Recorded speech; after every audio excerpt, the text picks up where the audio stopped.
Hello there, my name is Bruce Rain from Brankus Creations and welcome to this kind of impromptu live stream. I am trying to get the audio sorted out with my channel. I have been having some issues, so I would appreciate feedback. I won't be wearing these headphones the whole time. This is just me testing things out to see how they all go. So very interested in feedback on the audio, the levels, how loud it is, whether it's getting clipped or muddy or whatever the case may be. I can even chuck on a little bit of reverb. Yeah, I don't know how well you get that coming through, but a reverb. Smash that like button. Yeah, so just the clipping a bit. Poo. Okay, so we'll just drop the gain down 1. Is that any better? Is that, I hope that's a bit better. Yeah, clipping a bit. So, short story. I'll try and tell this as quickly as possible. So basically I have been live streaming for ages with a little 2012 Mac Mini. Sorry about the brightness. This has been caused by the sun coming in and shining on my ultrasonics. So I have been, you're frosty, I'm roasting in Texas. Ugh, yes. I would appreciate that. I'm not enjoying the cold at all. It's about 15 degrees Celsius here. Don't ask me what that is in Fahrenheit because I don't know. Okay, so I've been streaming with a 2012 Mac Mini, and then I changed to an M1 Mac Mini. Now, I don't know if it was the immediate cause, but basically once I changed to the M1, all of a sudden my sound, my volume was way quieter. I went and grabbed some of my old live stream recordings and I compared the audio side by side, and it was a massive difference. But everything was cranked up as loud as it would go. I couldn't get any more volume than I had. And so that was a little bit frustrating, that it's like, this is as loud as I could possibly go. So what I ended up doing was buying a little thing called a Yamaha AG06 Mark II. Sorry, if you're wondering what that wind sound is, that's the chicken microphone. Oh no, actually, it wasn't the chicken microphone. I had the chicken microphone switched off. I have the chicken microphone down there, so if I demute that, we can go along and say hello to the chicken. So, oh God, useless. I was literally just looking at it. God, I hate this thing. Camera, network cameras, update camera. There we go. Hello, chickens. There's the chickens with the chicken audio. It all sounds pretty bad, I appreciate, but you know, there they are. Okay, so that's enough chickens.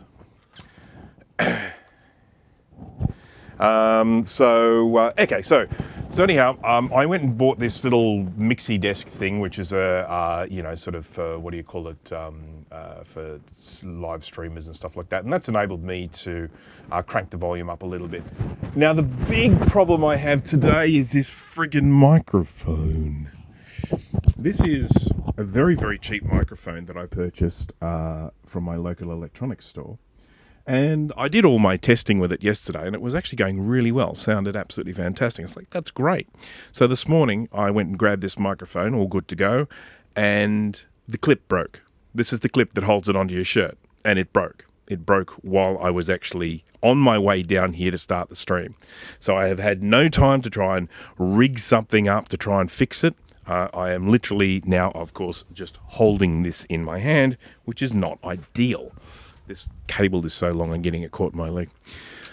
So anyhow, we'll just do the normal thing. We will say hello to folks. I will say hello to Francois, hello to Jay from the House of Moth, hello to DJ Craze, Jeremy's here,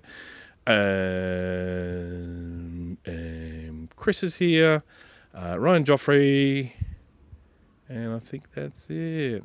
So, yeah, look, a closed peg would probably do it. What I'm actually thinking I might do is I might get a bit of wire and just strap this on here. I'll just wrap it around and hold it in place, but I will have to mute for that. Because if I do that, I'll tell you what I'll do in the meantime. Because I can just do this. Actually, maybe I'll just end up doing this anyway. This is the actual transmitter for the microphone, but it has a microphone in it as well. So I can put this on my lapel. It's very inconvenient, very large. It looks very stupid, but it will do for now. In the meantime, while I get some wire and try and find a way to attach this on. For some reason, this microphone, it sounds better from one side than the other.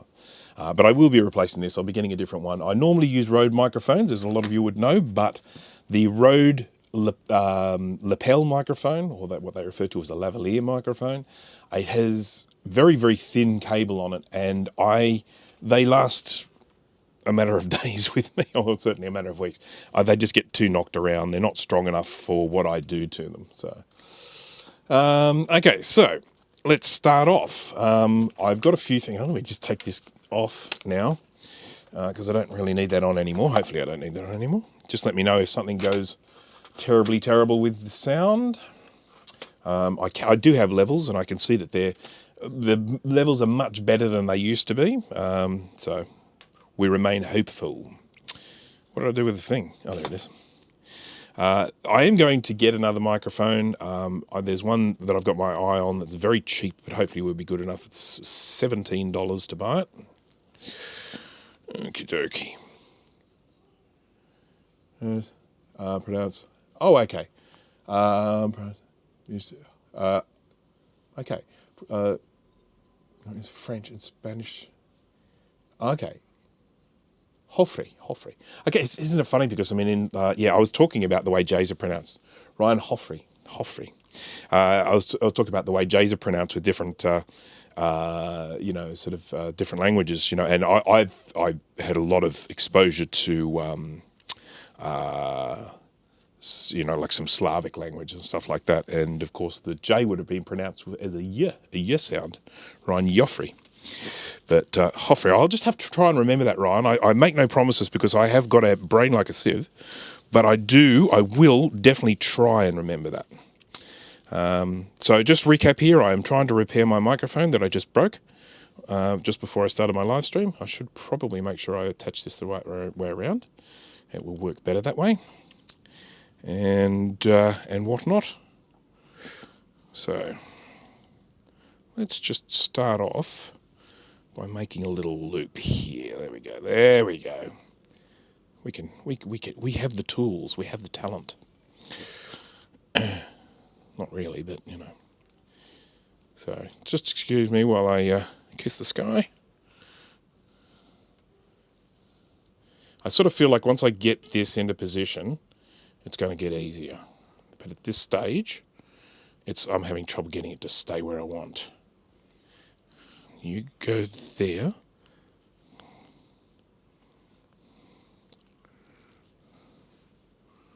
God,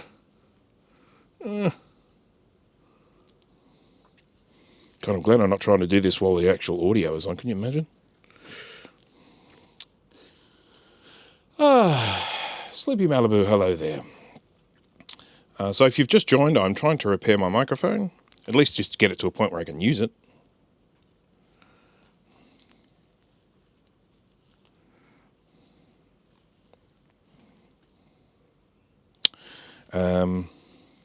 I'm not doing it very well. I'm not doing a very good job at the moment. As I look at this, and the further I get into it, the more I realise that I could have done this better. But if it stays on, it will be a victory. Until I can get over to JCar and buy a new one. If you're wondering why I didn't go and buy a new one, it's because it literally broke as I was walking down to do the live stream. So I have not been afforded the time to go and buy a new one. Stay up. Your thing with your thing.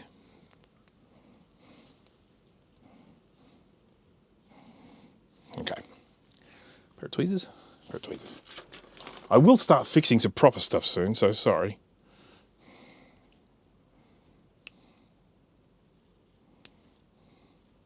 I've got an LC 475 that I'm planning to have a look at. It's one that I worked on a long time ago, and it's in the I don't know what to do with it next pile. And okay, let's see how this goes.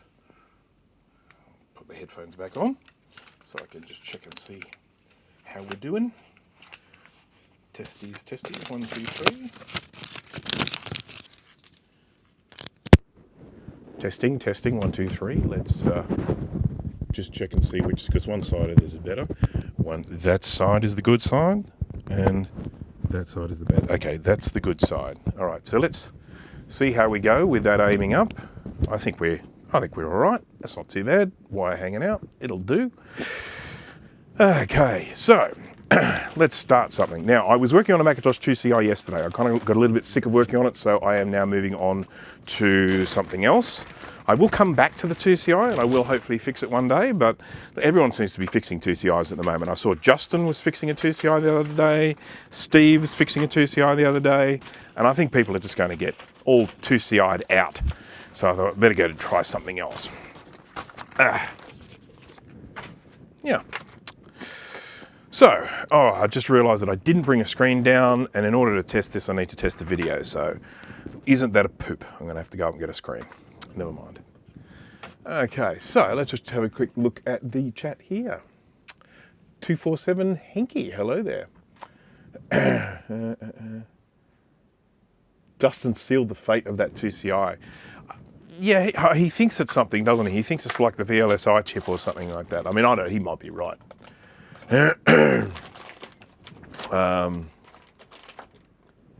Okay, making some space here.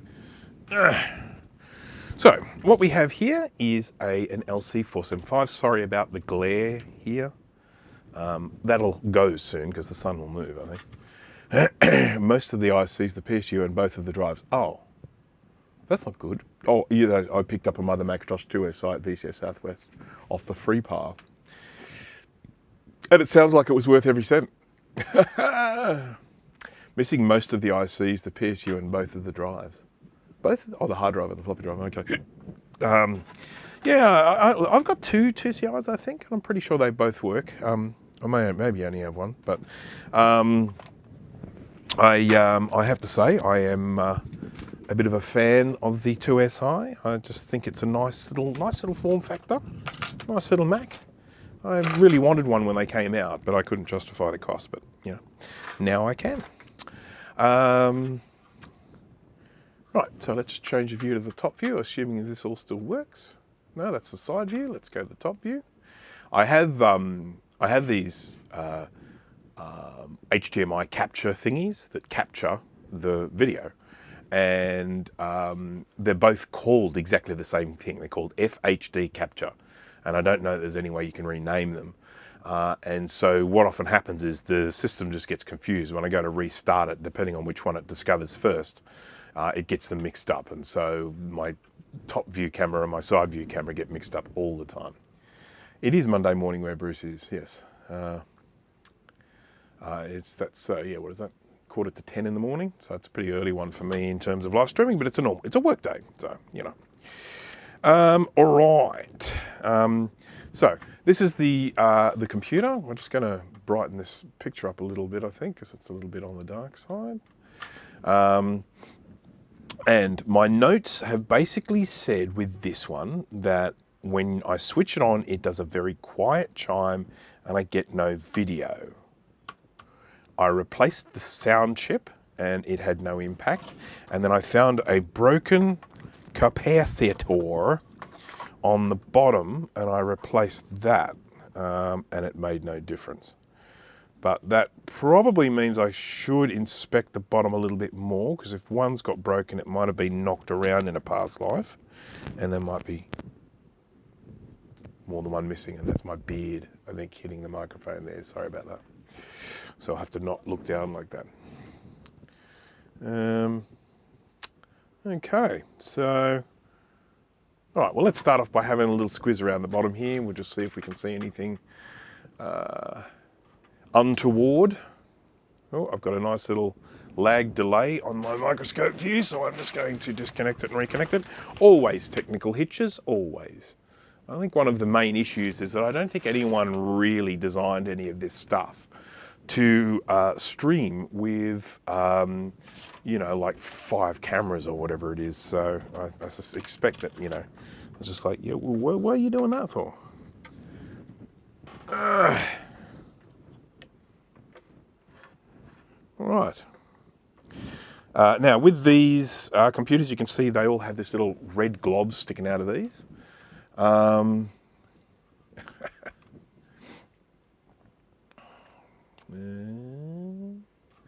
So yeah, so you can see this little red glob here. Now basically what you have there is it's a component adhesive. So it's the way these things were built. A machine would do a little squirt of a component adhesive, and all the places there would be a component. Then the components would be stuck down onto that adhesive, and then this would go through a solder bath to solder them onto the board. So that was the sort of automation process of these being built. It's of the era. If you look at things like a Macintosh 2CI and stuff like that, they're all the same. So we're basically just looking to see if any have been ripped off. Now, as you can see, there are quite a lot of these that don't have any components on them, but that's quite normal. You can see these have got kind of a rounded finish there. When you've had a component knocked off, you'll generally see little sharp edges on the solder there, and so that's what we're looking out for.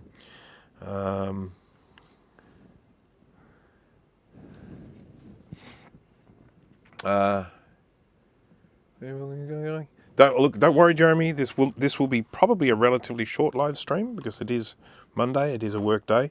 This was more about testing the audio than anything, just to check and see how the audio goes. My goodness, look at that.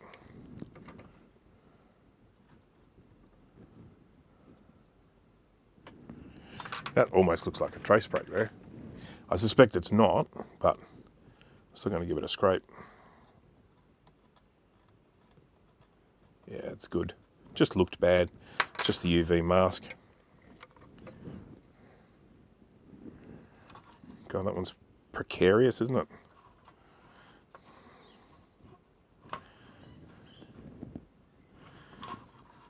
It's a little bit frustrating when you're going to do a live stream testing the audio, and then on your way down you break your microphone.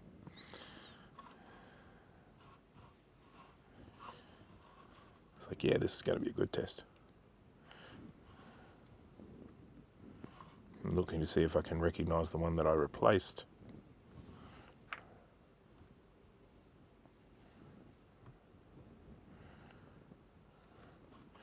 Got a nice little bodge job there.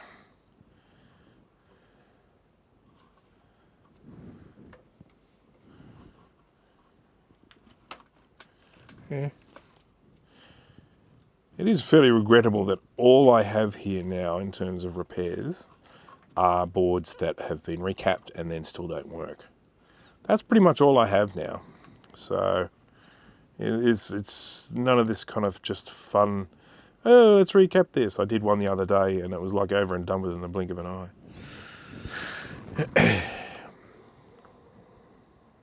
And then back to 2CIs that don't work and LC475s that don't work and all that sort of stuff.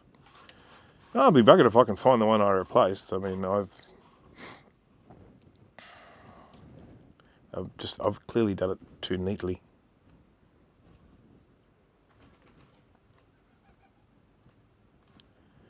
Anyhow, I don't see anything busted or unhappy there. So I think we'll consider that. Okay. I think the one that I stuck on, is it that? I mean, I realise it's a resistor and not a capacitor. I said capacitor, but maybe it was a resistor. But look at that, there's a bit of flux left over. The component adhesive is gone. So, I bet you that's it.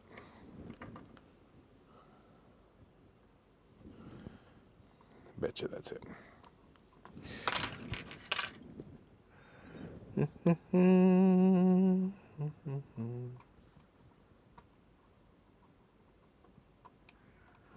All right, now, just check and make sure that we've got some continuity there. Triple J is back. Hello, Triple J.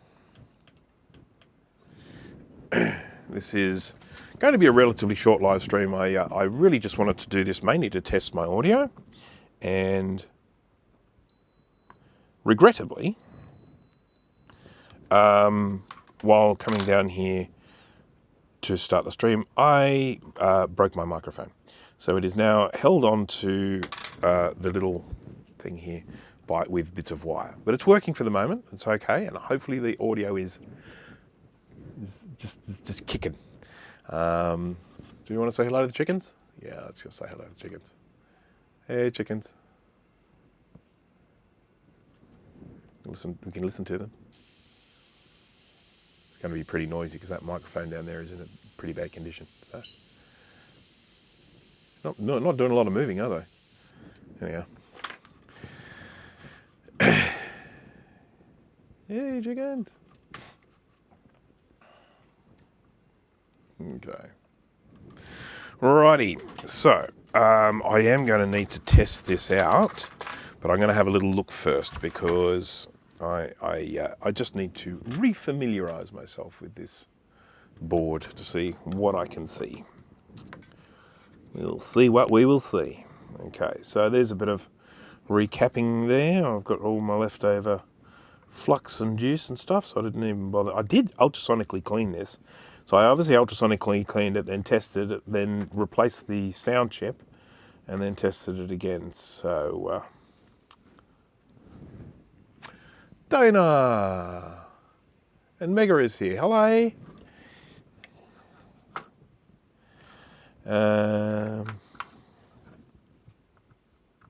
I consider myself very lucky because Dana is very, very selective about the live streams he joins these days. He's become a bit of a connoisseur of live streams, and you know, if it's not, what the hell? If it's not up to scratch, you know, you don't get Dana. So I consider myself extremely privileged that I've got Dana here today. Jeff Bunnard, hello. I didn't give a lot of warning with this live stream, so if anyone's sort of thinking, oh, I didn't get the notification or something like that, there's a reason for that. I didn't give anyone, including YouTube, much warning. I was like, hey, I'm going to stream in 10 minutes.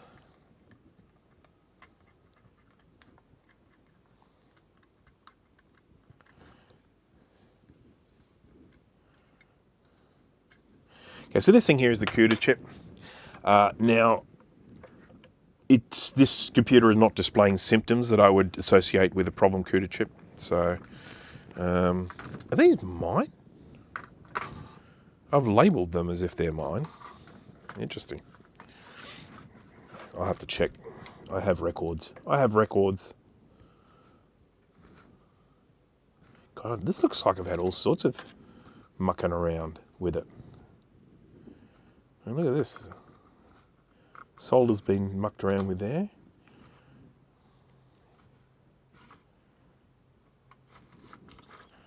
Looking. This is the little jumper that if you stick a jumper on there, it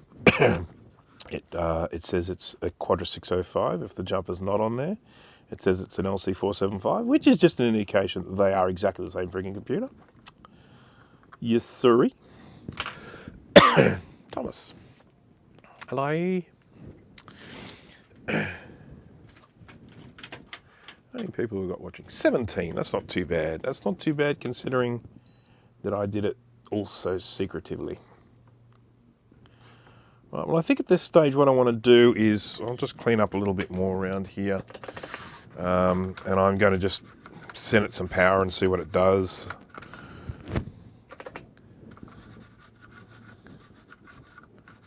If it just freaking works, I'll be pissed off.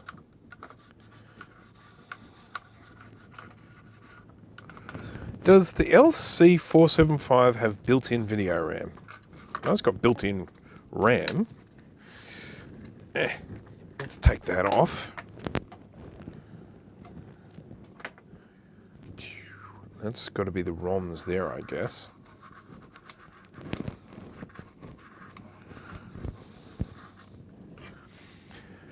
Name for the same machine.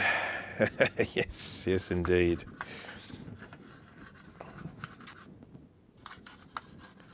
Yes, it was something that they did a lot at the time, as we know from looking at things like all the Performer range.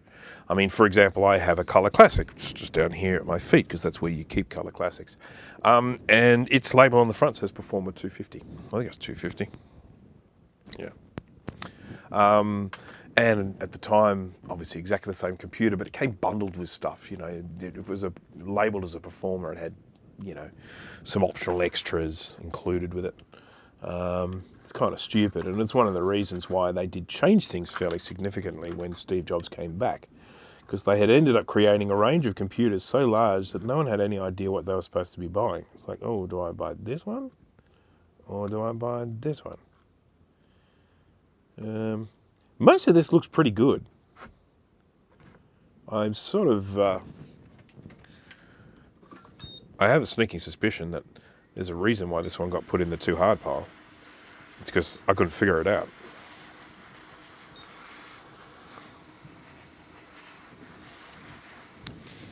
Doesn't take much to stump me.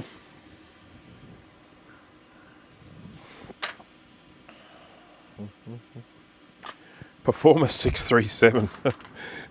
The name just rolls off the tongue, doesn't it? All right, let's see if we can see what we can see when we see this. Top view. Top view. Here we go. Get a little speaker here. Now, sometimes these computers can misbehave if they're not in the case. So I'm tempted to actually put this in the case. This is the wrong case, but it should still work. This is an LC3. Quite a nice computer, the LC3. I mean, the advantage of an LC3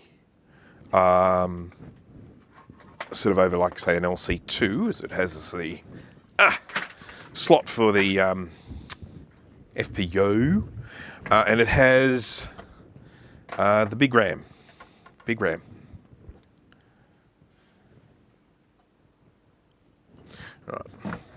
Right. So I'm actually going to put it in this case because, you know, this LC3 is mine and it's in perfectly good condition and I'm very happy with it. As you can see, it has a blue SCSI, or you probably can't see, but it has a blue SCSI. The Quadra 605 LC475 cases are a nightmare because they have really, really brittle plastics, way more than these. So these boards are held in with these little plastic tabs. On the LC475 Quadra 605, basically if you bend those tabs, they snap off. That's that. No ifs, buts, or something else. I think the fan's going to have to come out. There we go. All right, LC3, nice. Put an LC2 case and call it a sleeper, indeed. I've got a LC475, might be Quadra 605. I think it's an LC475, and it's the case. Just every time I go to use it, a bit more breaks off it. I've got a spare. No, I've got too many boards, not enough cases. I've got an extra LC3. I've got, I think, 2 extra LC3 boards and no cases. So I'm thinking about doing some sort of 3D printed design model-y thing to actually house the LC3 with an LCD monitor and almost making like an LC3 portable, something like that, just for, you know, why not? All right, so this is the 475's gone in there. Let's connect up some power. Got to just use a standard RAM. I've got some VRAM there. Not going to worry. Actually, I'll plug the blue SCSI in because at least we can then see if it's getting power to the termination. Not going to worry about the fan because, come on, who needs a fan? Fans for losers, man. Spin this around this way. Whoopsie. I'll just press the thing. Right. So, let's plug this in and see what happens. 3, 2, 1. Okay, so I've got a pop.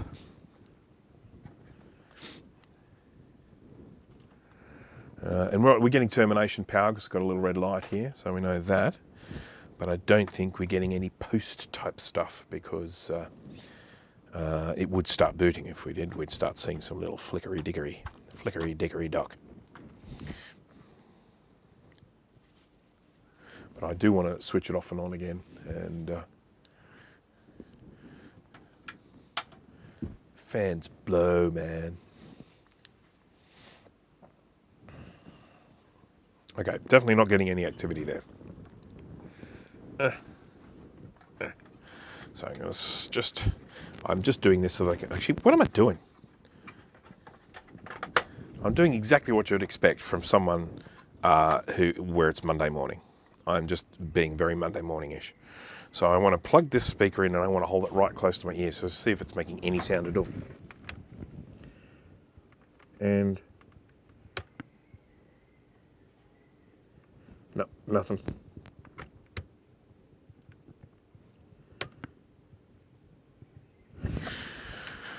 It's an unhappy chappy. Unhappy chappy.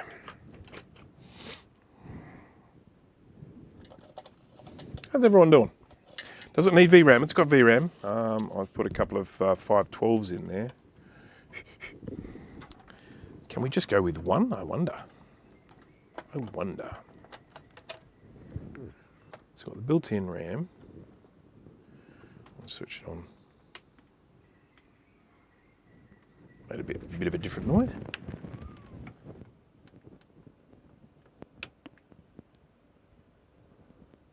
No. Same.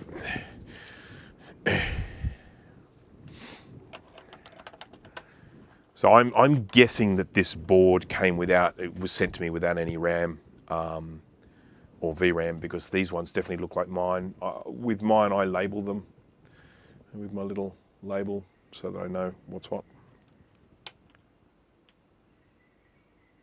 Yep. Do.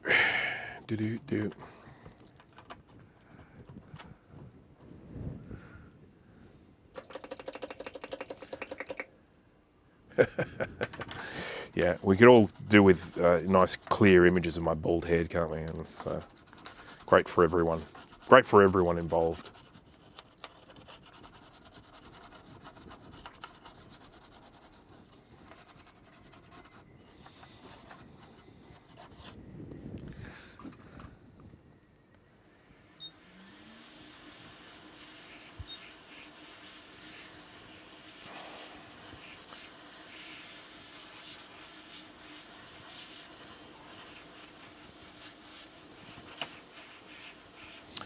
Okie dokie.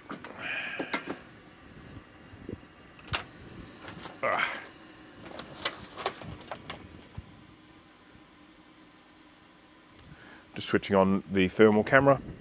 I don't expect it to show me anything. Ultimately, thermal cameras really don't show you much unless you're actually aiming for something. So let's say, for example, you've got a computer with a short on the board. What you can do is you can send some, volts down that circuit with the short, and whatever gets hot is causing the short circuit. Now these sorts of power supplies and stuff, they have built-in protection so that if there's a short, they stop sending the power. So generally with these, you're not going to get anything getting hot because the protection they have built in. When you're trying to search for a short, you kind of bypass that. Hello, Bruce USA. Okay, so this is on at the moment, and we've got the indication here that that power is running through the board because we've got things getting warm, getting warm, getting warm, getting warm, getting warm. I don't see anything getting stupid hot, so I would not be concerned about that. There's my CPU getting nice and toasty. So again, we know there's power going to it, but there's just nothing else going to it. Little diode's getting a little bit warm there, but only minor.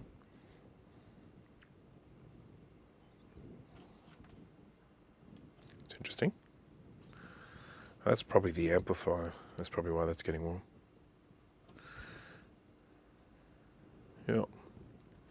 All right. Now, there is something a little bit fishy here, and I'll tell you what it is. I feel like this has actually gone backwards from the original symptoms that it's had, which means that I probably broke it a bit. I mean, not a lot, but I probably broke it a bit. And never be ashamed of that. But what it does make me want to do is go and retrace my steps of what I actually did last time, and then potentially go and do it again. Bing.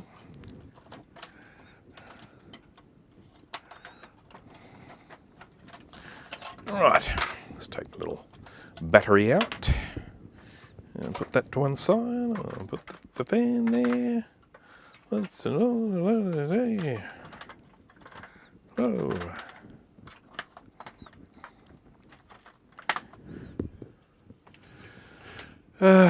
Blowing a gale outside in sunny Chatswood Ridge, and wow, it's barely a breath of wind here.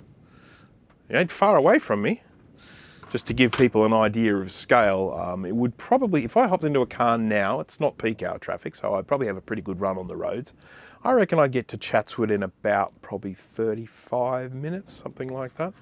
So we're not a long way away from each other, but yeah, there's not a breath of wind here. So interesting. Now awake. Hello, Apples Anonymous. Welcome. I mainly did this live stream today to test out a new audio setup that I've got in here that should be making my voice nice and loud and clear. And I've even got some reverb that I can do. It's not very strong, and I don't seem to be able to control how strong the reverb is, but I can sort of do this and go, smash that like button. But I don't think you probably won't even notice it unless you've got headphones on. It came with some free software and it's garbage. I should review this thing, shouldn't I? Alrighty. So what I did last time with this is I replaced the sound chip, and now I feel like it's working less than it did before. So, did I replace it or I just resolder it? Anyhow, I'm going to take it off either way, and I'll probably put another one on there and we'll just see what happens. Loud and clear, that's what we want. I love watching the other Bruce. Tons of details. Too many details, someone might say. Oh.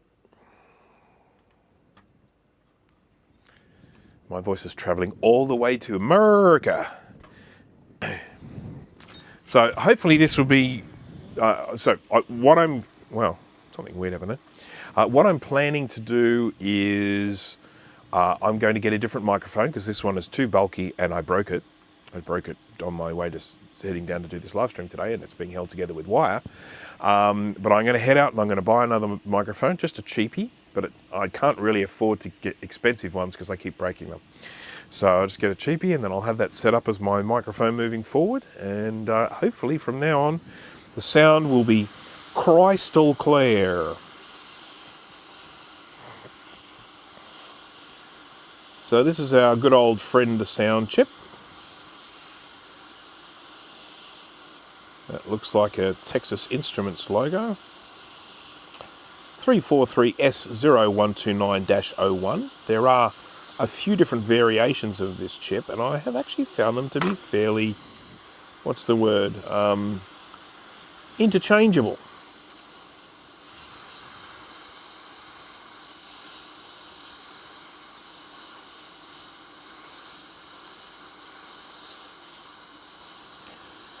Thank you. Goodness me, that took for ages.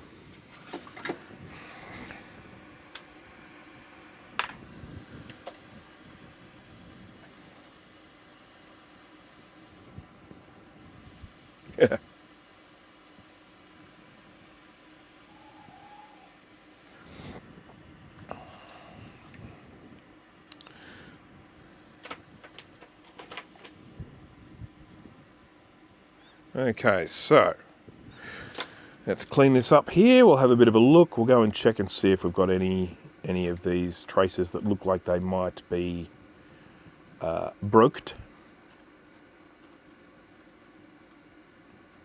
Some good old gunk there. Get get these pads looking like new again. One bit fever dreams, hello there. What's your favourite sound chip? Well, I can certainly tell you this is the one that I changed the most. This particular one, there are always problems associated with it. And the reason why there are problems associated with it is because on so many of these vintage Mac designs, the sound chip was right next to leaky surface mount electrolytic capacitors. And so you're always ending up with trace damage and corrosion and problems.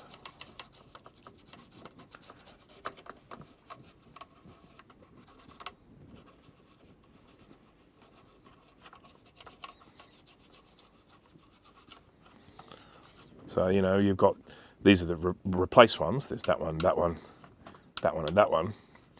But they would have originally been surface mount electrolytic and they would be leaking their electrolyte all over the place. Right, let's have a little bit of a look-see here and see what we will see. So what I'm looking for is anything that looks like it could be a break. So for example, there's a little dark spot there. But yeah, no, we're all good. That's still making contact. This one here is sort of darker than the others, and I don't know why that is. Okay. Let's get the old multimeter. Oopsie. Oh, what have I done? Oh, it's the keyboards here. That's why. That's why. Welcome to Apple Music. No, piss off. Piss off. I don't want this program. No. There we go.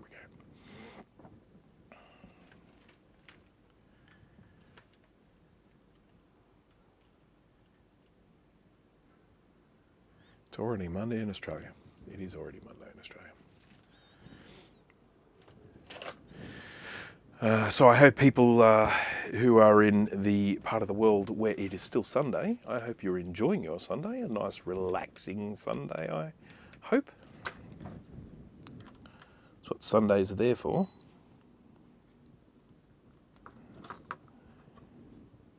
This doesn't look too bad at all, you know. Not even any dark spots.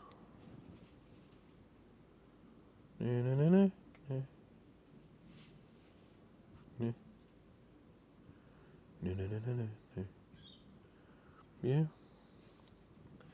Really no concern there at all. Ouch, something just bit me.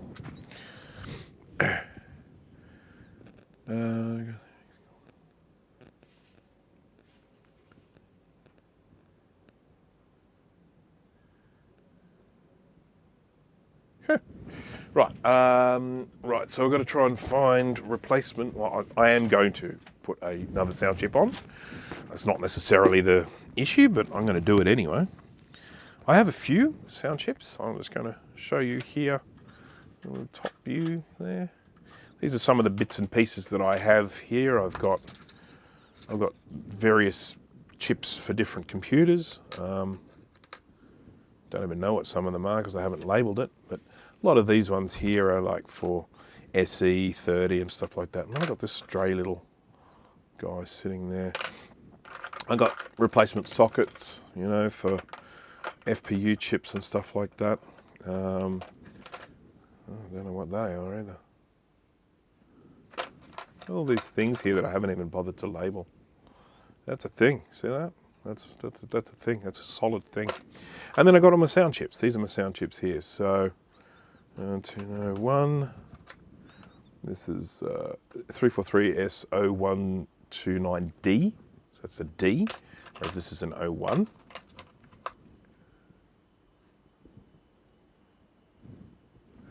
All right, so let's pop another one on, shall we? Or should we try one of the later ones, like a D? Retro Techie is here. Hello there, Retro Techie. How are you today?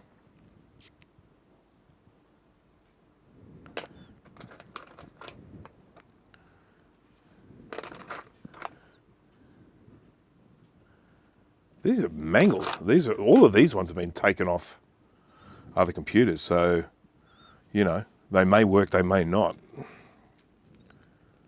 It's a chance we take. We just have to hope that whoever removed them did a good job. I'm just going to clean it up a bit.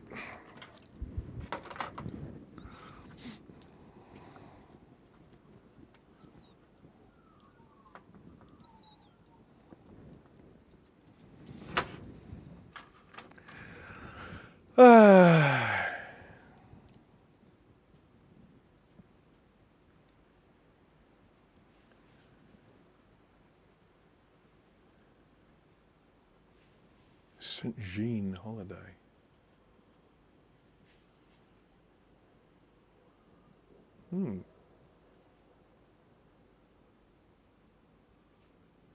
So, St. John the Baptist, there you go.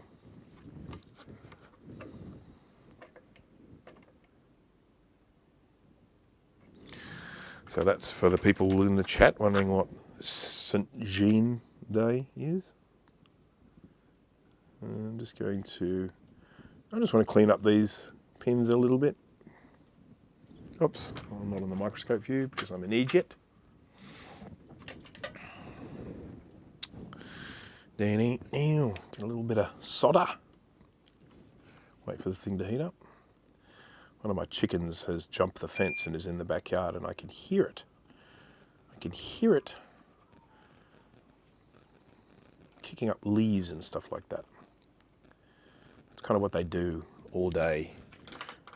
They scrape things up with their little legs, and then they look intently at the area they just scraped.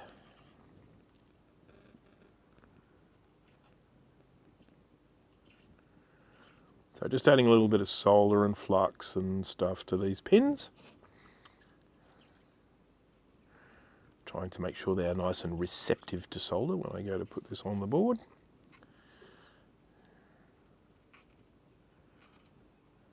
Just sort of give them a bit of a clean. All right, it's good. Now my solder wick is getting frickin' hot. David Starbuck, hello there.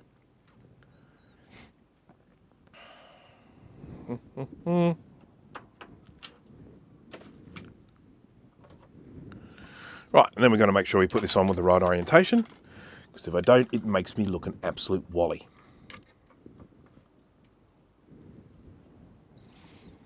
More than usual, I mean. Adding some flux here. I am using the V2 flux, the Amtech N559 something V2, N559 V2 TF, because I have lots of it. With that whole flux debacle that ended up happening, if you want to know more about it, you'll find it in my featured videos. I ended up having lots of correspondence with Amtech, and they sent me some extra flux, so I ended up getting quite a lot of this V2 stuff. And it's fine, it smells a bit, but it's all right.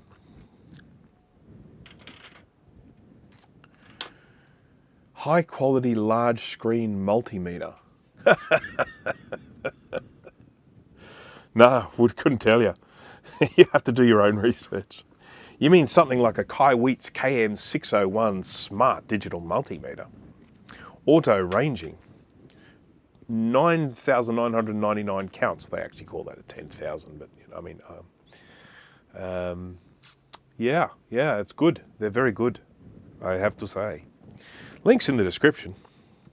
Also links in the description for Vivor ultrasonic cleaners. You really should have an ultrasonic cleaner. I mean, everyone should have an ultrasonic cleaner. You may not even think you need one, but you do. Whether it just be for cleaning some spectacles, and you might say, but I don't wear spectacles. Well, trust me, you will eventually. And what else? You can clean jewelry.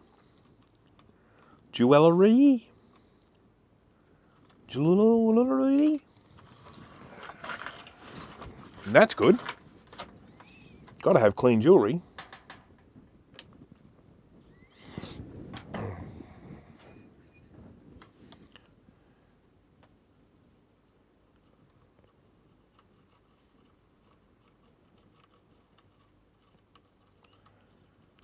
Whenever I am doing one of these, which is a PLCC chip, I generally do it the same way, as you can see with like the drag soldering like I was doing then.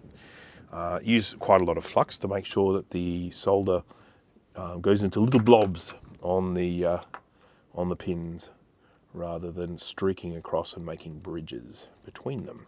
But having said that, even with all those precautions, I still check afterwards to make sure that I haven't accidentally bridged any of the pins, because it's very easy for it to happen. Excuse me.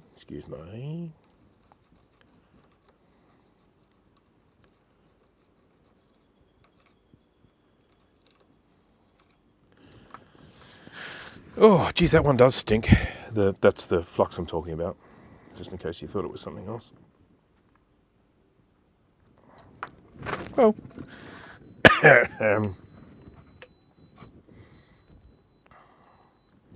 Oh, sorry, I'm touching these probes together. By accident.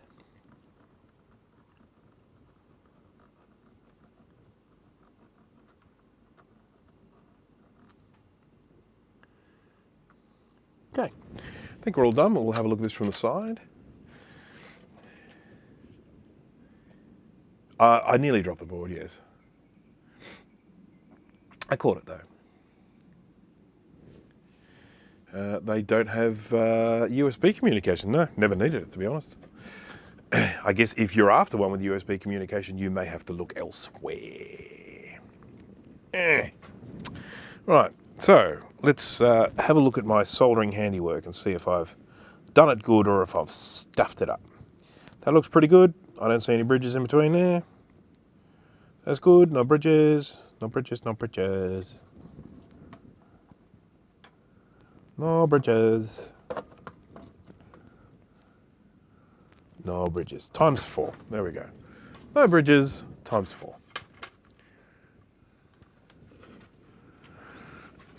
And let's just clean up some of that excess flux off. Excess. Now, if this still doesn't work, then I'm just going to throw it in the bin.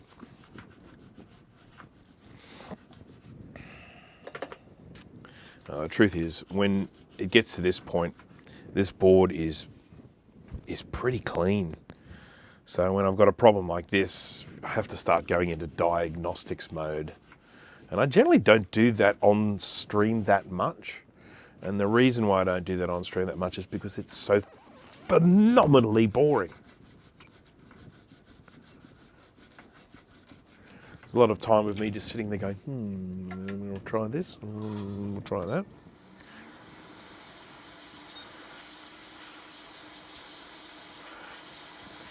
Just drying off the iso alcohol there.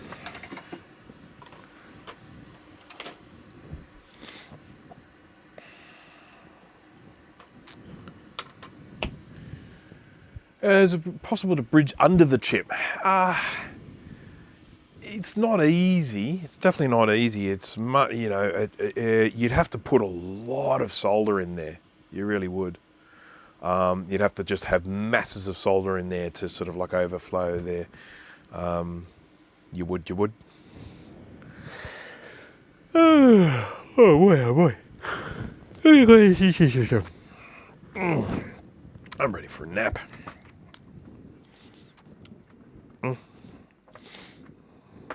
Went for my morning walk this morning. Found something quite amusing on the roadside while I was out there. It was a box in the gutter for a sex toy. And it made me chuckle.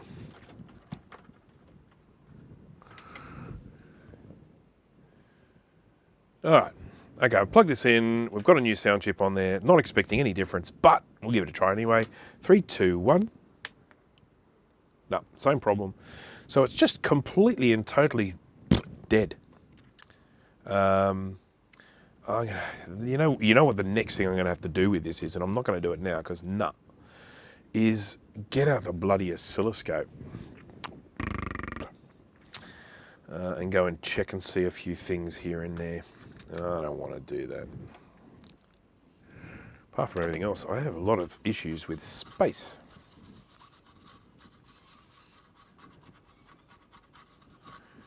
End up putting the oscilloscope on top of things.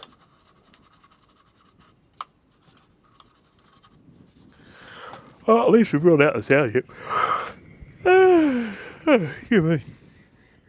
Hello from Emily and Sam in Birmingham, Alabama. Hello there, Sam. And Emily.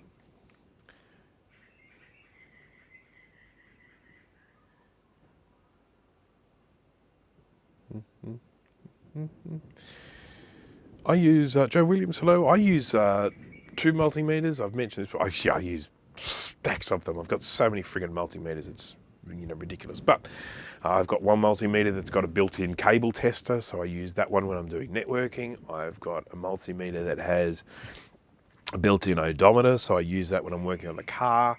I've got a multimeter, I've got a little tiny multimeter. I use that when I'm sort of doing stuff out on the road. I've got a microscope with a multimeter built in. I'm reviewing it at the moment. It's cool. Then I've got my fluke. I use the fluke primarily when I am wanting to get really fast continuity results, because it only needs just a millisecond of continuity to beep.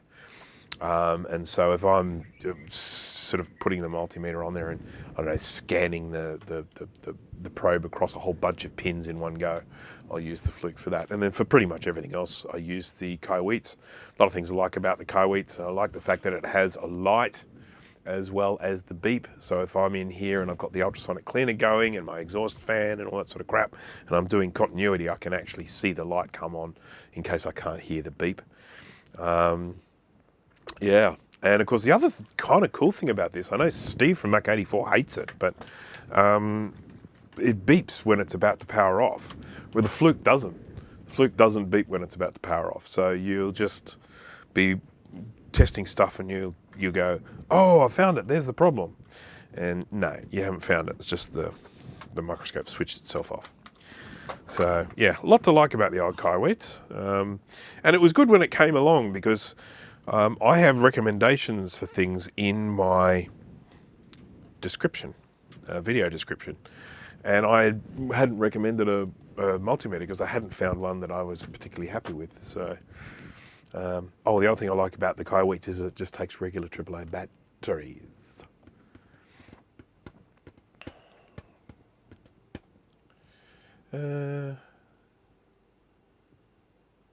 What sort of laser printer was it, Francois? I'm just curious to know, because some of them, things like those old HPs, they just go and go and go.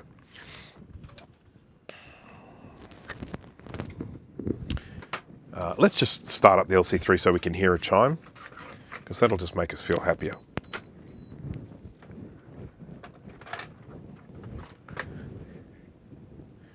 Chime fills us with joy. Unless it's going to make that farty noise. You know that farty noise they make sometimes? Oh, isn't that blissful?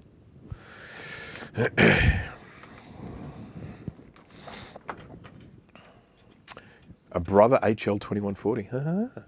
Did you say you wanted a cheap lapel mic? Yes, I did. And I found the one that I'm going to try out, and it's a $17 one from Jaycar. So I'm going to give that one a whirl. This is a cheap lapel mic, but I broke it. So, because I need one that is cheap enough so that when I break them, I can just buy a new one. Because the Rode ones that I get, they're about $70 US, and they sound great, and they're small, and I've got lots of good things to say about them. But they have incredibly thin wire on the thin cable. And after a while, it just gets fatigued and it breaks. And, you know, I've had so many of them stuff up. I've got this one here. Come on, you. We're going to show people just how bad this is. Oh, wow. It's on the thing. There we go. So this is a Rode one that I bought before. It was fairly pricey. And then partway along here we go. We've just got that there. It's not meant to look like that. It's meant to not have a corner like that. And then of course it's also I've got this foil around it because it's already got a bit dicky around the plug, so that's a bit disappointing. Oh, look at that. I wonder if this one will work with this microphone. We'll see. I'll get you a better one for probably cheaper. Okay, I'll be interested to know. Stereo lapel microphones with headphone output, $16.95, cheap quality and price. Yep, that's the one. That's the exact one that I've got in mind. I'm going to grab that one. I'll probably grab it today or soon after, depending on if I have time. And of course, I'm also trying very hard to save money at the moment because things are a little bit tight. Right, what are we doing? We are, yes, okay. Last little thing I'm going to do before I go, and I apologise, this might be a little bit dull, so we'll have to talk about stuff while we're doing it. We'll have to talk about stuff and be interesting. I have got this 2CI that I was working on yesterday, and I would like to check the address lines.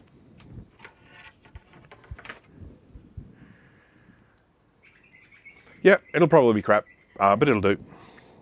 This one here that I'm using now, it's cheap, but you can barely tell the difference between that and the Rode one. So it'll do. But if you can find me something comparable, I'll be interested. As I say, the main issue that I have with them is that I go through them and I don't want to be forking out, I don't want to be forking out $100+ every time I need to get another one. I'll buy you one from where I am. Don't buy that cheap JCar one. I probably will buy that cheap JCar one. Do you know why? Because JCar are just up the road. I can walk there and grab it. And apart from everything else, I do want to test it. I mean, even if it's rubbish and I don't end up using it, I still want to test it. Now, I've got a sneeze coming on. So, excuse me. I should have gone full camera with that. Jay loves it when I sneeze mid live stream. Always takes the video and out of context and sends it back to me. So I have this printout that I brought down yesterday. It's here somewhere. Just have to find it.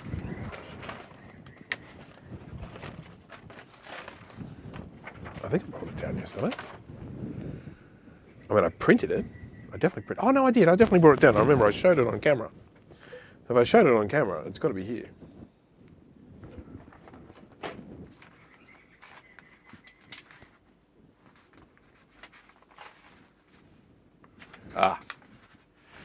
Here it is. I moved it, edit.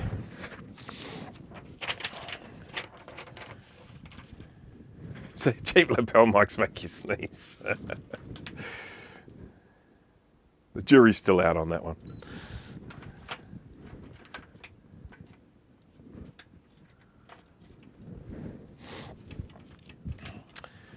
The main difference, the most important thing with a lapel mic is that it needs to be able to pick up audio from a bit of a distance reasonably well.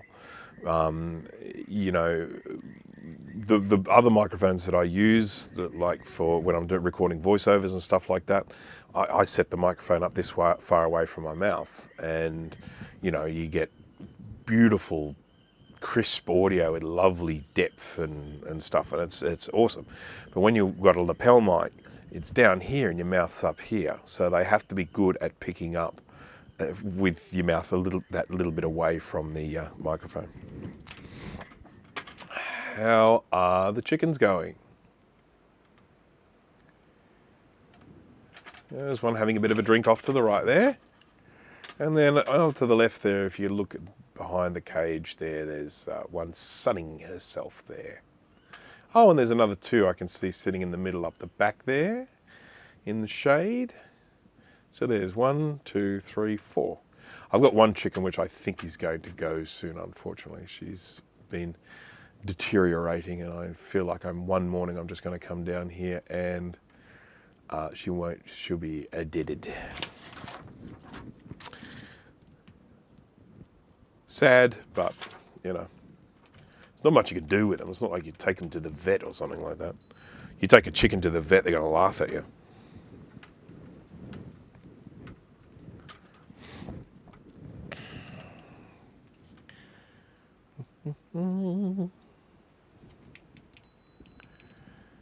Okay, I'll be very interested, Nick. I would be very interested to see what that lapel mic is like. So if you are wanting to send one for me to try, I am very keen to give it a try. Okay, so let's have a look here. What I've done is I've built this little matrix. So I'm going to test this out and see if I've even got it right. ROM sim. Where's pin 1?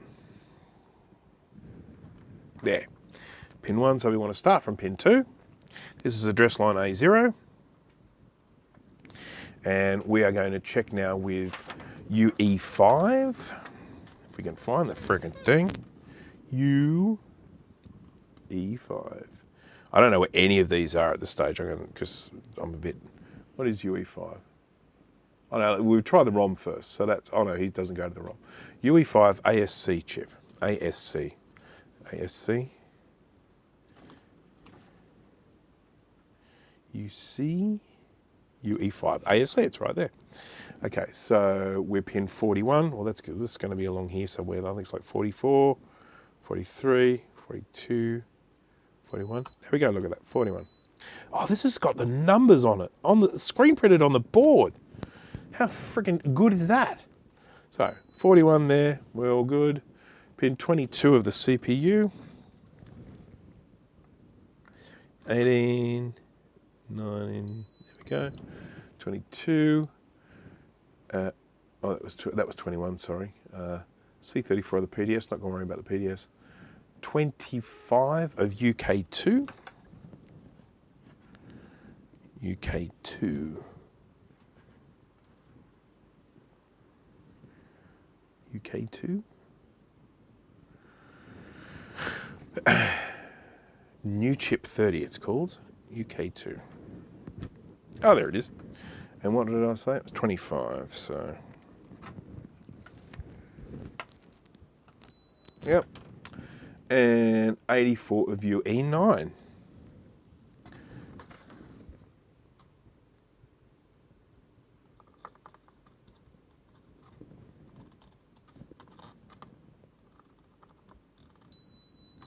We're good.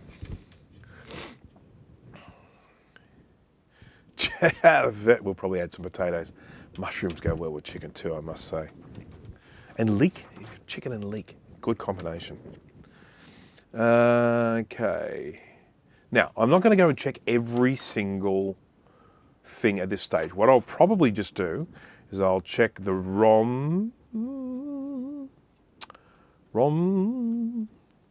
with the CPU, and I really should check these guys down here because this is where we had a bit of battery damage down here. We've just got some ROM chips here, 4 of them. Keep the leaks away from the capacitors, indeed. KFC is on the line. Which line? I love KFC. I love fried chicken. I actually make my own fried chicken with my own special mix of herbs and spices, which in my opinion is as good, if not better, than KFC. Yeah, the only problem I have is when you're frying chicken, you don't want the pieces of chicken to be too big.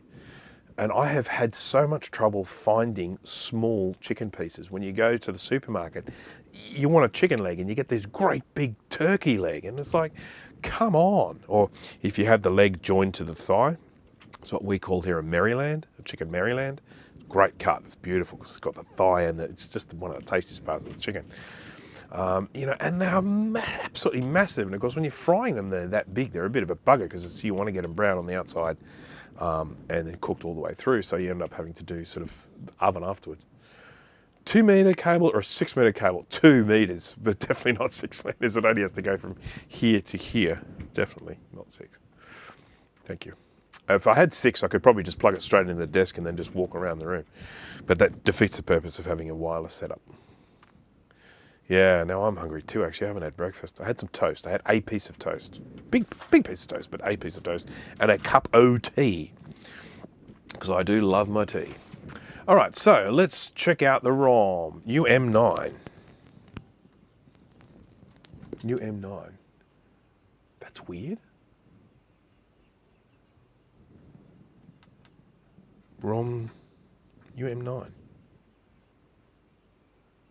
So it doesn't go to any of these other ROM chips. Is that right? There are no other address lines. The only address lines are in this UM9. Isn't that bizarre? Never mind. I'm sure there's probably some connection between the two, but we'll check it with UM9. And we can always have a look at the, what do you call that thing? Schematic. 12. Okay, so that's pin 1. God, I'm going to need the goggles. Going to need my special glasses. Special glasses. There we go. Now I've got my special glasses on. One comes with a 6 metre cable, the new one comes with a 2 metre cable. I don't know why you would want a 6 metre cable and a lapel mic. I suppose, again, if you're plugging yourself in, not doing wireless. Pan-seared chicken thighs for the family dogs. You don't give chicken thighs to the family dogs, you give chicken thighs to the family people. So skin on or skin off. Okay, pin 1. So let's start this here. We want to go pin 12.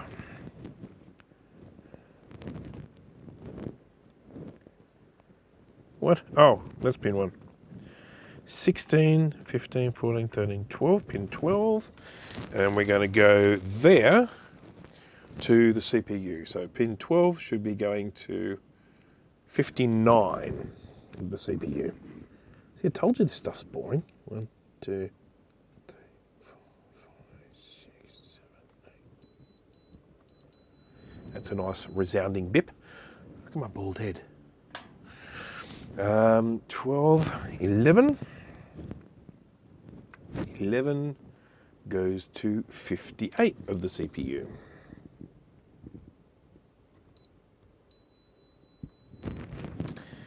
And 10 goes to 56 of the CPU.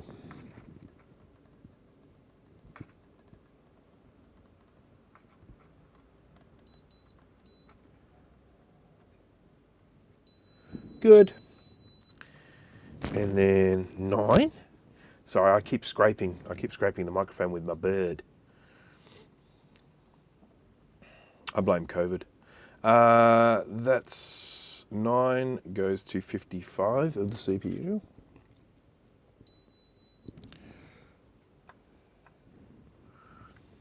And 8 goes to 54.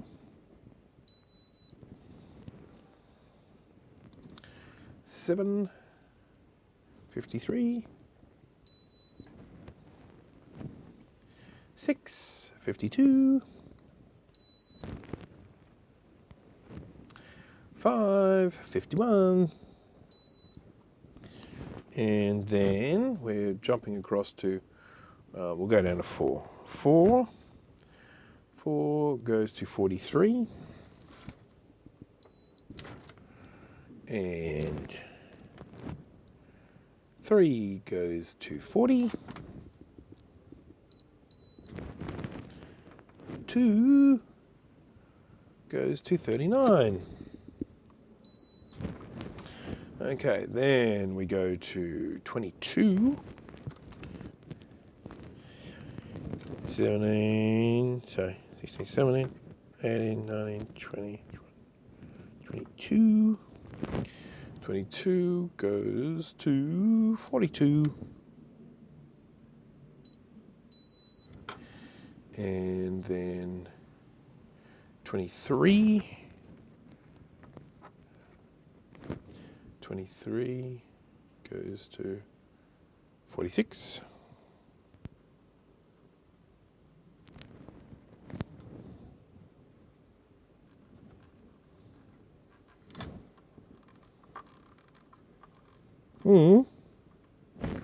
Come on.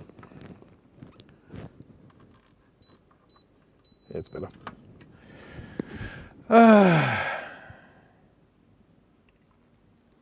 Spoiled dogs. Yeah, fair enough.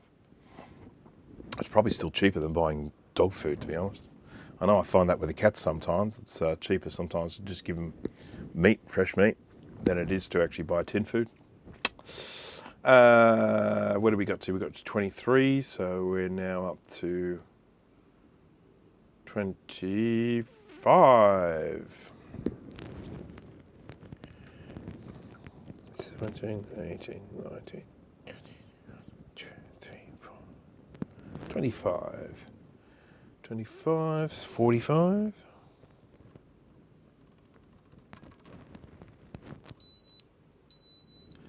25 is 45. 26. Oh crap, did I just miss that? Oh, bugger.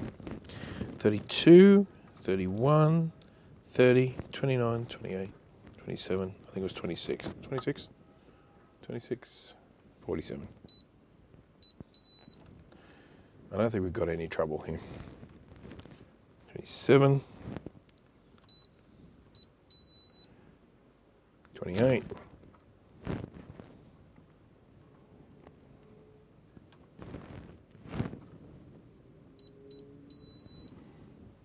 29.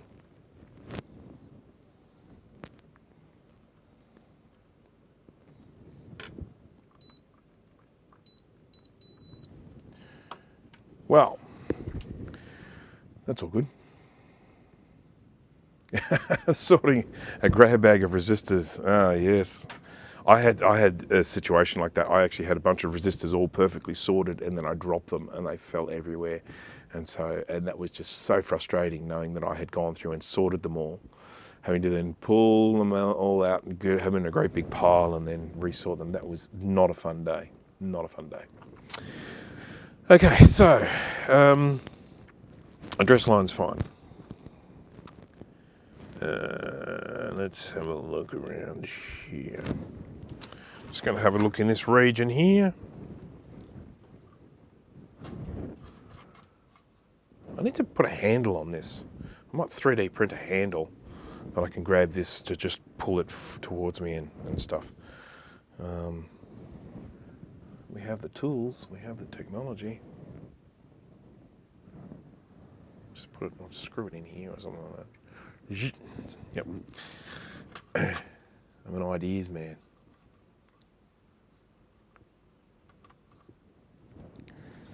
Alright, so we're just looking around this area here where the battery damage was, see if there's anything I might have missed from before. So we've got these rather sad looking, you know, sort of, what do you call these things, vias here. But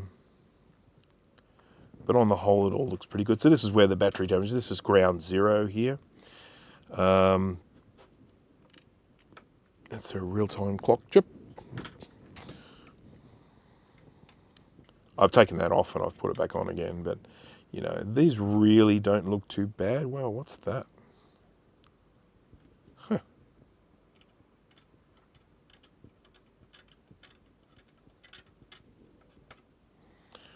I mean, what I would love to see is just like, oh wow, look, that's a great big broken trace.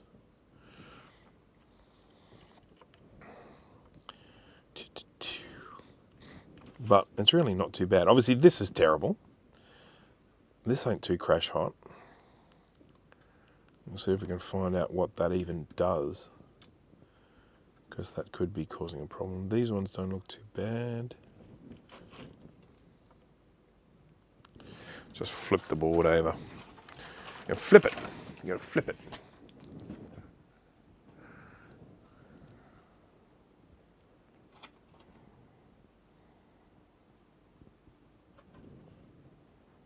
Oh, that's just ground.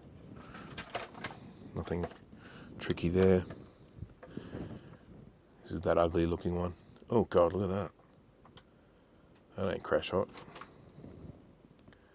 And it's probably still okay. It's probably still capacitizing, but it doesn't look too good.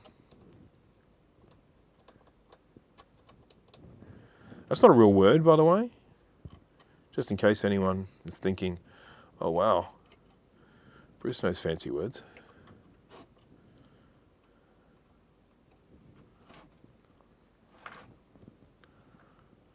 Yeah, the underside of this looks pretty ugly. I've clearly resoldered that.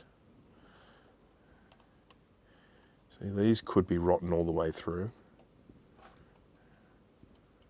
That is a no stuff. There wasn't a component there. I haven't spent much time looking at the back of this. I probably should have, because it's pretty bad.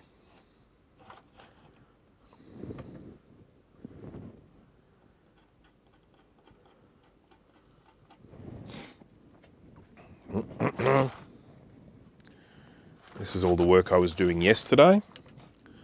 See all the little trace repairs I was doing.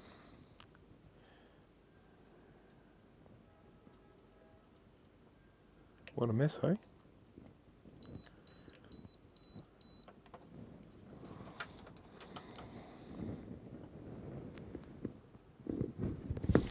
Keep looking. See if we've got any other.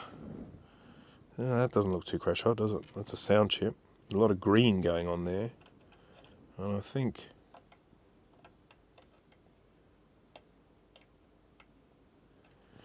I'll just do a quick little continuity test before the multimeter switches off.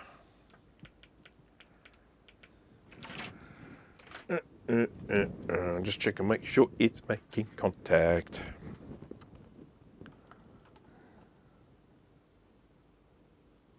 Oops.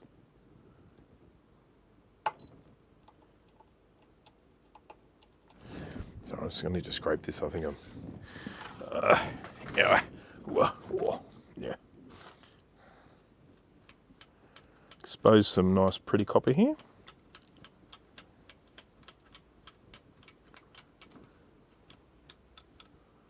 All right. So we want to see if we're getting continuity from there to there. And it seems like I'm not. I'm getting it to the pad, but not to the pin, which suggests that pin is not making contact with the pad underneath. And that's not a good thing. What about this one? That one's okay. Not okay. All right, he's coming off.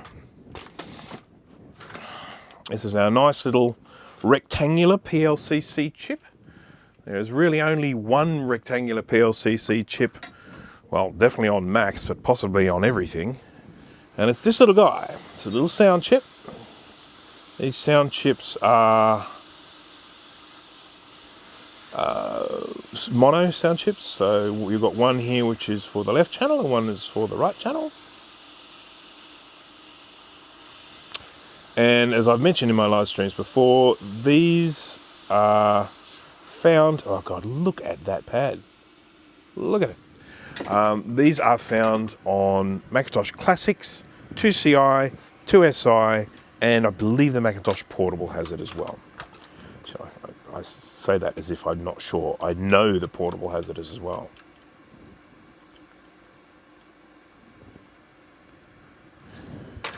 Ugh.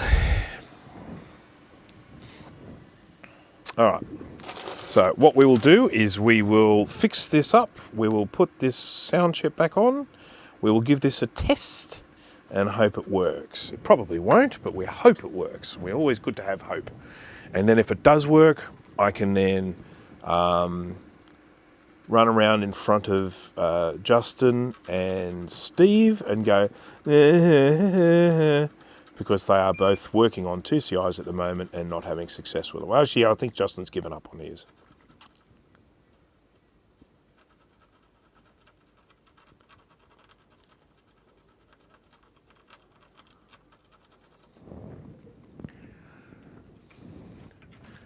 Elemento, hello there. How are you today?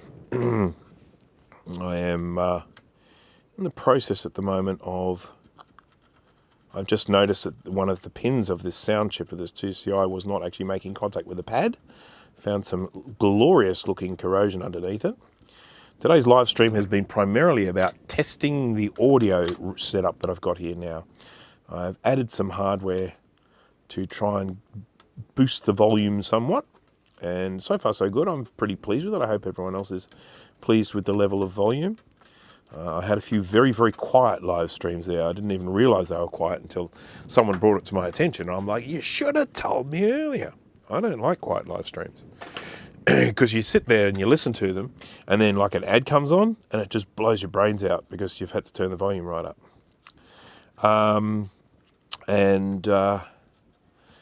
So once I found out that my live streams were quiet, I went and bought some kit. I bought a little mixing desk thingy, which I have here. And that gives me a little bit more gain control and stuff like that, and allows me to get my levels up to a more acceptable level, I believe. And then Enzo's here. Hello there. Oh, Eric said she's. Oh, Kai's here. Hello, Kai. What's being fixed? This is a 2CI. This has the look of someone else's live stream ending the way you guys have all arrived at the one time. Kai, you're a mod, aren't you? Kai, you feel free to stick that that link in there if you want. This is the GoFundMe. Kai's in a bit of a pickle at the moment, which I can totally relate to because so am I, financially speaking. And so he's had a few bad lucky type things going on, and so feel free if you would like to put a link in there if people are feeling generous to maybe help Kai out with his woes at the moment. And hello 68K Rescue, hello Jared Burma. Look, Kai, it's entirely up to you, mate. It really is. You do not need to, but you are welcome to. So it is embarrassing. Well, that's the wrong thing to say. It should never be embarrassing to ask for help, because that's I think sometimes where we as people, sort of need to kind of get over things a little bit. But I can understand you're feeling embarrassed. But at the end of the day, feel free to put it in there. You're more than welcome to. I have absolutely no issue with it. And if it helps, then that's great. As I have sort of said many times, you have shown such incredible generosity to me. I would very much like to be able to pay you back financially. At the moment, I can't. But I can at the very least, try and help you out by sharing your story. And see what happens. So there we go. State of my office, that's embarrassing. Matthew Eliza, hello there. And as I say, hello to everyone who has just joined. I had planned for this to be a very, very brief live stream, but now that everyone's just turned up here, I'm going to have to stream for a little bit longer, aren't I? Because that's just the polite thing to do. It's like when guests turn up, it's just about to go to bed. Oh no, I'll open another bottle. No, I'm just joking, of course. Because I would be opening another bottle anyway.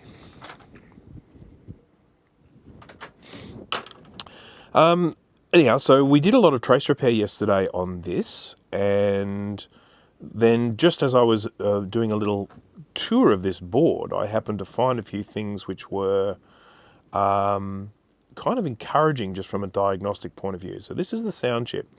Now you might think, well, sound chip, it's like this thing doesn't work. What's the sound chip got to do with it? The sound chip does actually do more than just sound. And so who knows? I mean, this may do nothing, but it might help. Just going to check some continuity here with the Kaiweets KM601 digital multimeter. No relation to Kai. Okay, that's good. That's good. That's good. That's good. That's good. Good, good. Good. Good. Good. Good. Good. Good. So even though these look pretty bad, they're not too bad. So I got this notification the other day that I was going to get a delivery on Thursday of this mixing desks that I've got here. Shall we have a bit of reverb? Tell me if anyone can hear the reverb now. I'll put reverb on.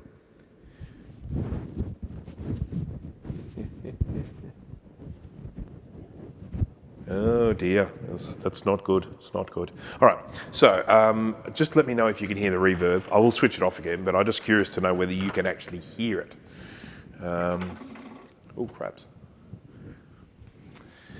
Thank you very much for that, Enzo. There are links in the description if anyone would like to buy a Kaiweets KM601. I imagine there's probably very few people who watch my live stream who they either don't need a multimeter, already have a multimeter, or if they did buy a multimeter, have already bought a Kaiweets. Where'd I put the sound chip? Anyone? Did anyone see where I put the sound chip? I want to clean it up. And I've lost it. Because that's what I do. Oh, it's on the board. Yeah, there we go. Proper USB communication support that'd work with SIGROC. I don't think so. I don't think so. I don't think so.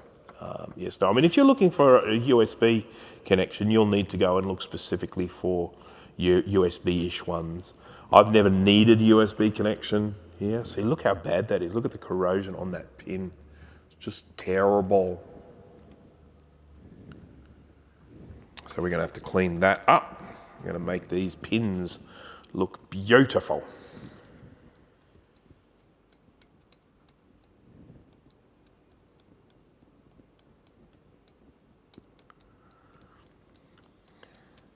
I bought a tripod the other day.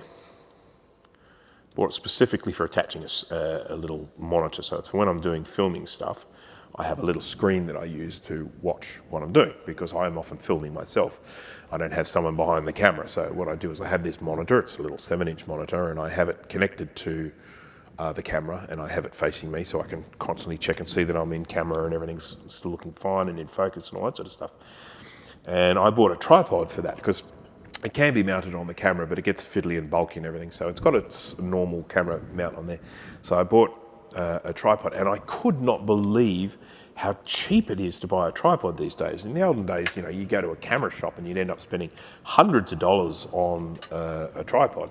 And of course, this one ended up costing me, I don't know, $30 or something like that. It was something ridiculous. And it's actually made quite well to some extent, and it folds up really small. So I was very pleased with it until I went to go use it. And the little shoe thing, because it's got one of those little removable shoes that you, that you put onto your, you screw the little base thing onto the camera and then it's quick release, you just clip it in there. It doesn't fit properly. And it wobbles. So I'm going to have to design and 3D print myself a replacement. But you know, that's the little moment you have there where you go, that's why it's cheap.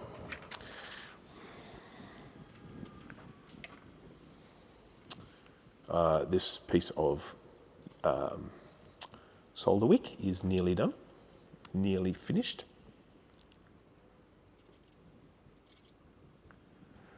But still don't want to waste it.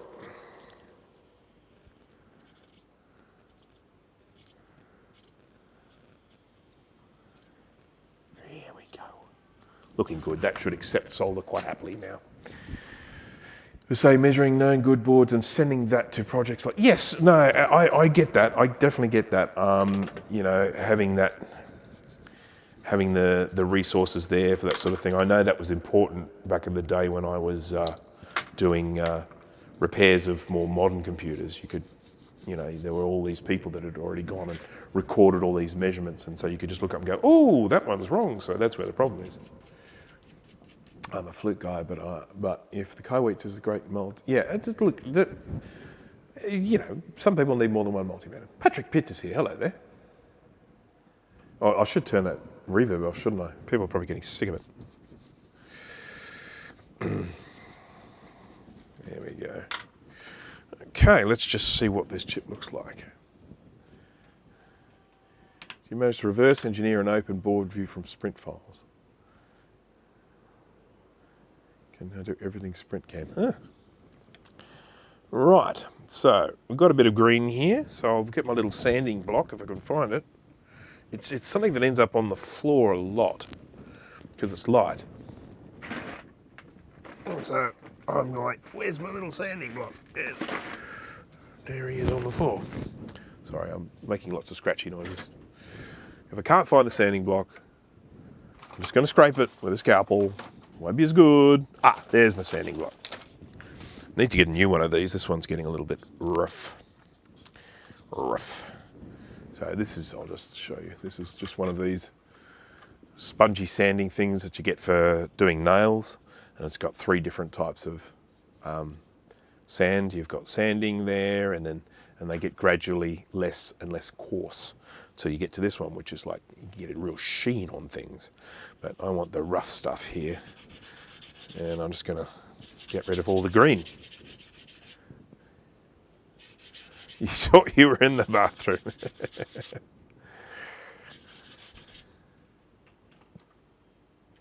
Yes, I meant to just switch it on for a few seconds and then I left it on. And while I'm doing that, we'll just go and say hello to the chickens.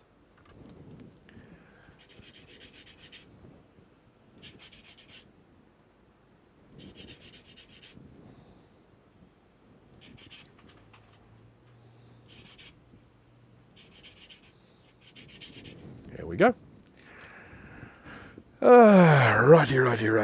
Righty. Let's get this back on the board. Back in his little home, and then we'll test it out and see how it goes. Because we would really like it to be fixed.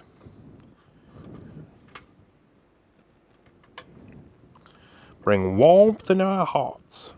That one looks so bad. It's hard to believe that that is actually making contact. Let me just check again. But it is.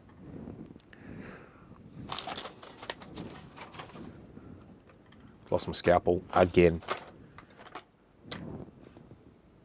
Just remember, kids, keep your desk clean, otherwise you lose stuff. It's coming from a master desk dirtier.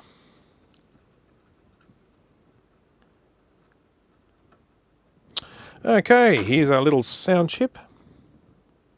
Hey, little guy. It's interesting the way this one still has the writing on it and that one doesn't. Don't ask me why.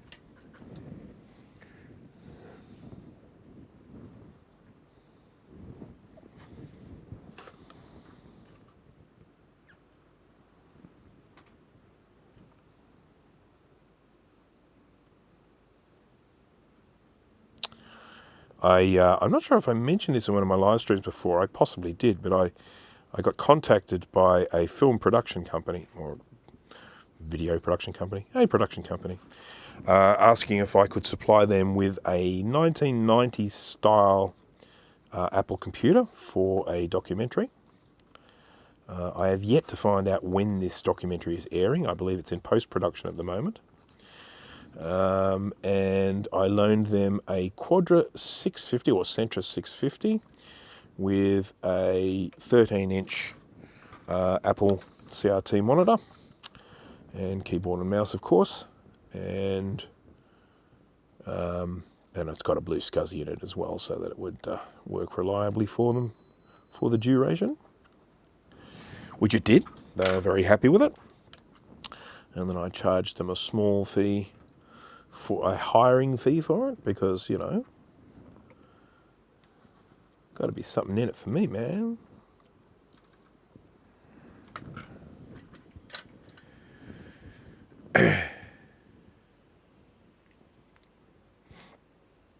All right, here we go.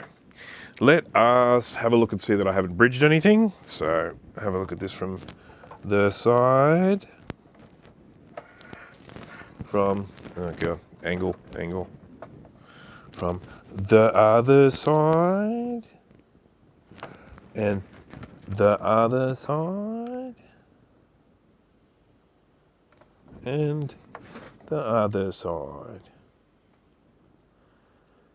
There's a checkout, checkout cashier, whatever you call them. We call them a checkout chick, which is probably a very sexist thing to call them. But anyhow, people who work at the checkout at the grocery store. And there's one at one of the grocery stores that I go to sometimes, not all that often. And she's just got this same banter that she says every time you go there. So if you go there and you're getting your groceries scanned, and she just says, "Busy day?" And I just always reply with, "Yep, always busy." Busy day? It's just so insincere, and it's so kind of like, someone kill me. Busy day.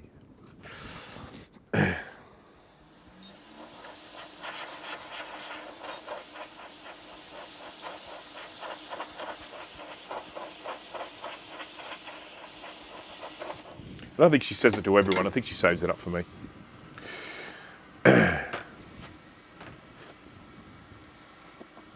All right. You have no idea.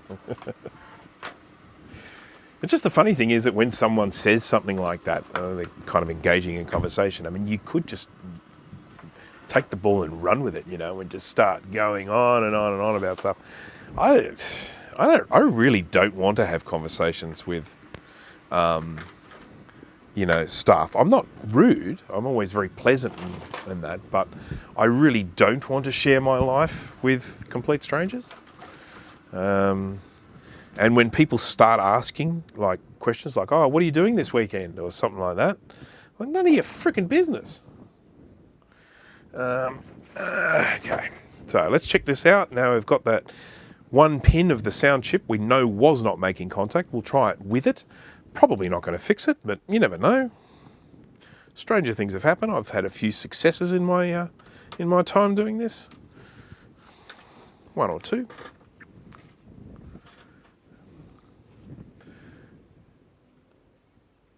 I was a Woolies checkout chick one summer. Not great, not terrible. Only the US makes cashiers stand. Well, over here they all stand everywhere except Aldi. They sit in Aldi, but every other supermarket has the cashiers standing. So.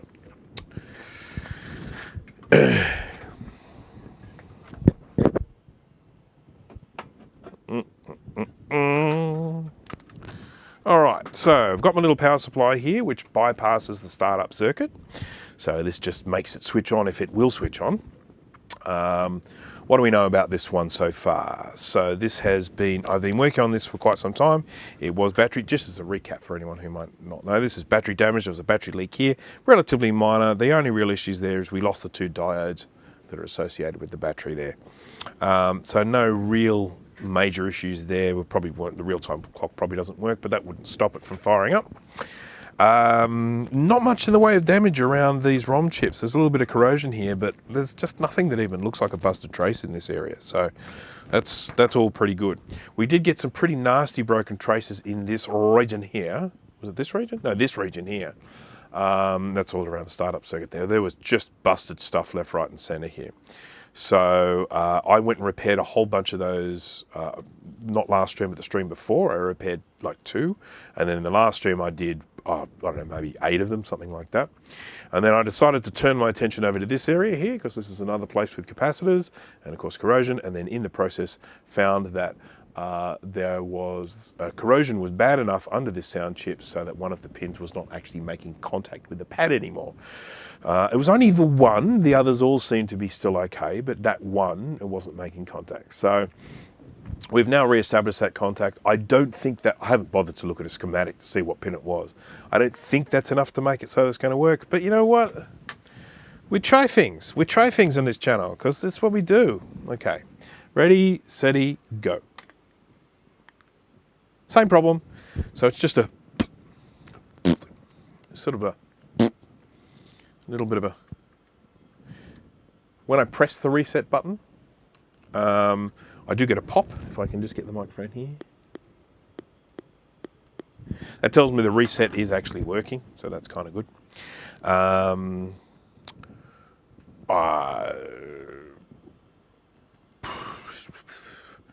Every single time I've looked at this board, I've found something else wrong with it. So it really tells me there's still something wrong with it that I haven't found yet. So that's just all part of the journey. And we're all having fun, aren't we? Yes, indeed.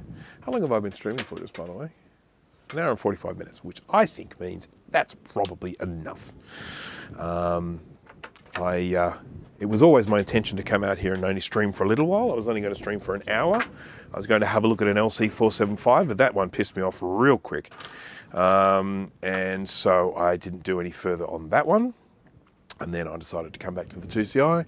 But as I said at the beginning, the main purpose of this stream was just to test out the audio. And so far, everyone's been seemed pretty happy with the audio side of things. So I'm pretty pleased about that. Oh, I finally got a good picture now without the sun shining in on me. Never mind.